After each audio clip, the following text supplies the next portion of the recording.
Hey YouTubers, welcome back to Desert Have a Garden. Today I am going to show you a video of what to do with all that flour you bought up from Walmart. So we're in the midst of this COVID-19 crisis and you guys bought up all the flour but have no idea what to do with it. So I'm going to help you out. But first, I can't even breathe in this thing. Alright, now I've got one of those youngins standing guard to keep the looters away while we get started on how to make a basic sandwich bread. Anybody can do this. And so this is going to help you get through this COVID-19 crisis. We had our first case reported in our city yesterday. This thing's about to blow up. So, you bought up the flour, you bought up the yeast, and you have no idea what to do with it, but you've got no bread because there's nothing left in the grocery stores. Well, I'm here to help you. So, you've got your Walmart all-purpose flour. Your yeast probably looks a little different. We do bread a little more seriously around here, but you've probably got those little packets of instant yeast. You're gonna need those.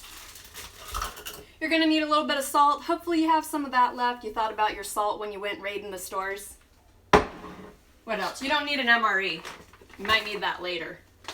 Especially if you run out of toilet paper, that'll really stop you up. You're gonna need a little sugar. Not this much, but you're gonna need some. And you're going to need a KitchenAid mixer, unless you've got some really big guns. So, that KitchenAid mixer, the thing that's been sitting on your counter collecting dust, we're gonna put it into good use today. You will need the dough hook for it. So this is what a dough hook looks like. So, let's go ahead and get started with making some basic apocalypse sandwich bread.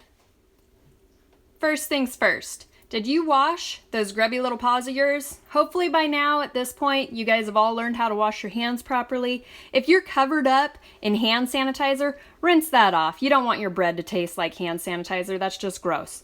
So, first things first, we're going to add in 1 cup of warm water.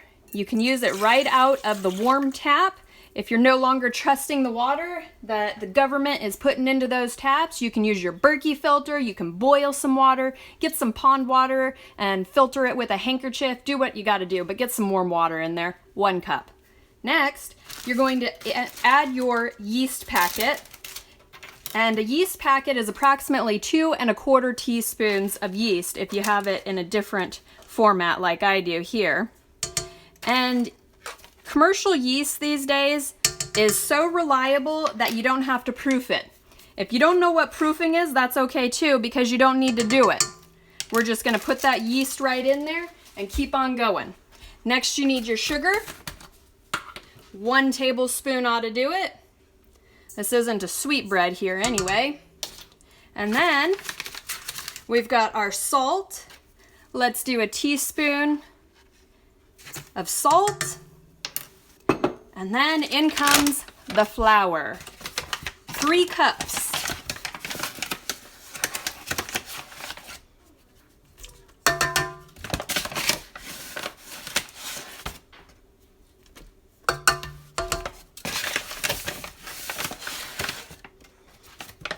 There's your ingredients all in there. Remember your dough hook? You're going to add that onto your KitchenAid, lock it into place. Set this puppy down, lock that into place. I hope you know how to use your KitchenAid. Have you ever used it before? And then we're going to start mixing it on a slow speed until it starts forming a dough, and you'll hear the motor start to get bogged down. At that point, you want to increase the speed a little bit so you don't burn up your motor. And you're just going to allow this to mix and knead for about 3 minutes until everything's nice and incorporated. And then we're going to turn it off and let it rest. So I'm gonna check back with you in a couple minutes here. All of the ingredients have formed into one piece of dough, and so I'm going to turn it off at this point and now let it rest for 5 to 10 minutes. Now, when this was happening, if it wasn't forming into a stuck together dough, you could add a little more water, a tablespoon at a time. It's going to depend on your humidity and the area that you're at. Also, if it was too sticky and it was just like a sloppy mess in there, you can add flour 1 tablespoon at a time. So we're going to let this rest for 5 minutes, and then we're going to come back and allow it to knead again. Now that the dough has had 5 minutes to rest, you turn it back on to medium speed and knead it for about another 5 to 7 minutes. The KitchenAid has been kneading for another 7 minutes and has given the gluten some time to make the dough elastic. So you simply just lift it out of here. I'm going to demonstrate how to knead by hand for those of you who may not have one of these. So here is our dough, and you simply, maybe you can't see. There we go. Can you see it now? All right, so you take the dough and you fold it over and you press it, and you just keep folding and pressing. And this is how you knead by hand. So you're gonna need to do that for like 10 minutes and you're gonna get super buff. So I hope you have a KitchenAid mixer.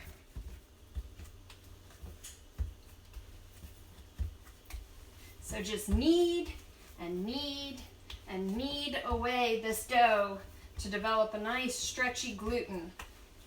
All right, we've got our little ball of dough here, and now we're going to let it rise for about an hour until it doubles in size. So you get a good idea about how big it is right now, and we need to see it twice as big. But you need to take a bowl. Last year's Halloween trick-or-treater buckets work just fine. Doesn't matter if it's plastic, glass, metal, whatever, doesn't matter. Let's get some oil. And I hope you washed your hands if you touched your face. And just smear some oil around in there so the dough doesn't stick and tear when you go to get it out. And your little ball of dough goes right in there. And you want to cover it up with some plastic wrap to keep it from drying out. Now we're going to allow it to rise until it has doubled in size. So like I said, that can be, depending on the temperature of your kitchen, that can be anywhere from like a half hour to an hour. So let's check back in a bit. The zombies are coming, the zombies are coming. Stay strong, boys. Help is on the way. Vroom, vroom. Yay, we beat the zombies. My dough has been rising for just over a half hour, and you can see it's nice and puffy in here. It has doubled in size. You see a little steam on the plastic wrap, and there it is.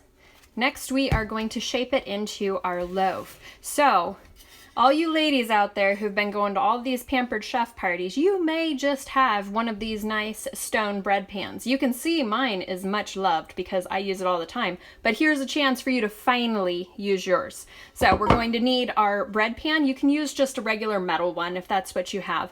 Doesn't really matter. Some people have a glass one. If you have one of those really small glass ones, or it could be whatever, glass or metal, one of those small ones that's usually used for banana bread, that might be a little bit small. So a regular loaf bread pan's best. Hopefully you have some butter. If you don't, you can use oil or, oh, heaven forbid, some of that spray crap that people grease stuff with. You want to grease this pan so that it doesn't stick. And what I do is I take a napkin and a little smudge of butter and just go at it. So you just don't want it to stick to the loaf pan when it's done baking.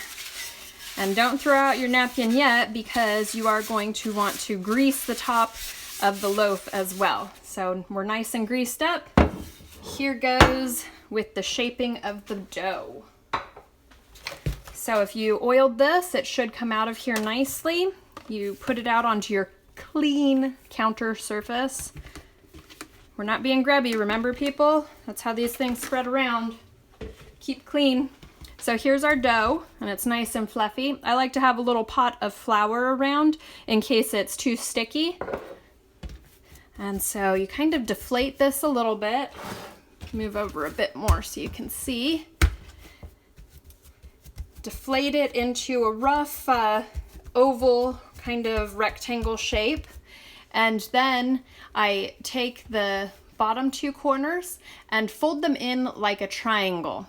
This is going to give us more of a dome in the middle of the bread. Then taking the bread, I pull it towards me and roll it forward and press it into itself. So I keep doing this. I pull and press And then we get to the end here. I'm going to stretch out these guys a little bit, make them more even. And then you see the seam on the bottom. I press it a bit. And we have our little tube of dough here. This guy is going to go right into the pan, seam side down. And just like this, you see how it still has room in the pan. It hasn't filled it up yet, but whoop, fascism versus capitalism was starting to attack there. All right. Okay, you want to butter the top. So you can just pat on from your napkin you use to grease the pan. And this really just will help it from sticking to the plastic wrap. Do you still have napkins? Are you out of those yet? Or did you hoard those too? You can just use your hand if you don't have napkins. Okay, now here comes the plastic wrap, same one. We're conserving things these days.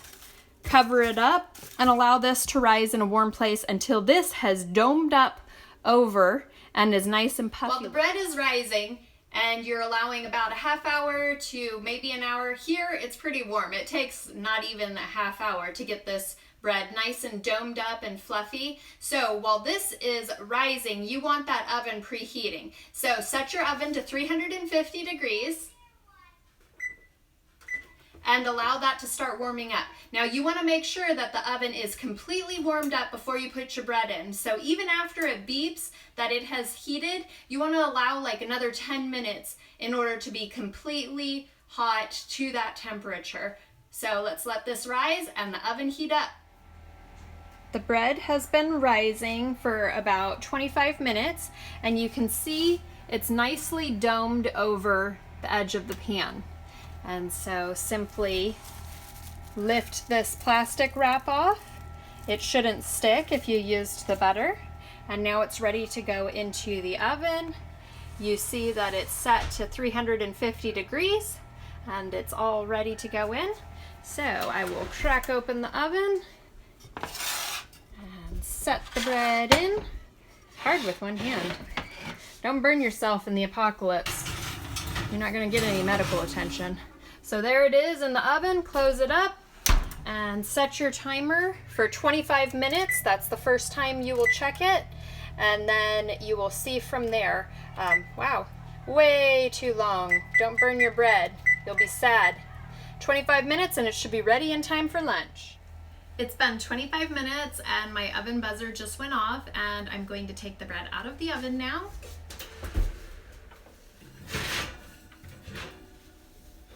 Right, and you can see that we have our sandwich bread. It's got a little air bubble there, no big deal. All right, so now just allow it to cool on a cooling rack until you can handle it. Once it's cool enough to handle, you can take it out of the bread pan and allow it to cool the remainder of the way before slicing into it. Now that the bread has had a chance to cool off a bit, we just slice into it. It slices best when it is completely cool. We're going to rush it a bit here because it's approaching lunchtime and the people are hungry. So I'll slice a couple slices.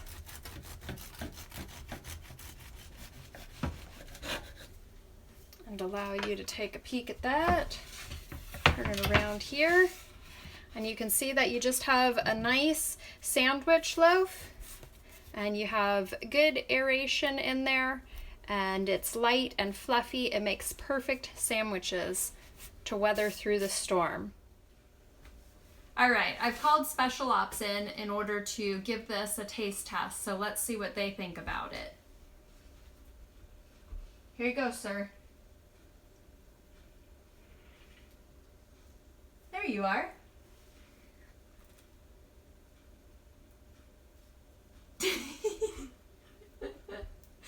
What do you think? Good. It's good? Alright guys. Well, I hope you guys could find some humor in this video. The point is don't be too serious about yourself. Try and enjoy. There is a dinosaur. Try and enjoy yourself on this time that you're shut in. You'll have plenty of time for trying out new recipes and making bread. in between your shows, and so just try and enjoy yourselves. My great-grandpa used to always say, the music plays on, so keep playing that music and just keep on living, and I hope you enjoyed this video.